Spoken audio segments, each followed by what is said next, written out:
别急，怎么啦？龙卷风要来了，小鸟都飞不动了。这是小鸟在巡庭捕猎。遇到动物异常现象不要慌，如果真的是龙卷风前兆，你会听到这样的警报声。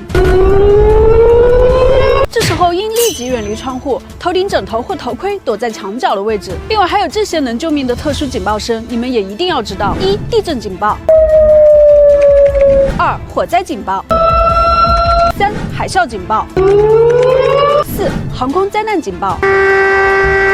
看完记得点心转发，让更多人知道。那为什么我一直数着停不下来？因为它身上处处都是小心机呀。你家孩子是不是和麦麦一样，一吃薯片就一片一片停不下来？其实这都是商家故意设计过的哦。你看薯片的形状，这种弧形可以很好的贴合我们的口腔，吃起来咔嚓声也更大，更有食欲。另外还有以下2种能让孩子欲罢不能的零食，其实都暗藏玄机：一、旺旺仙贝，一面咸一面淡，吃了咸的又想吃淡的，吃了淡的又想吃咸的，让孩子越吃越上头。二、糖果，包装纸故意用容易发出声音的材质，让别人知道你在吃糖，增加分享出去的数量。那么你还知道哪些零食套路吗？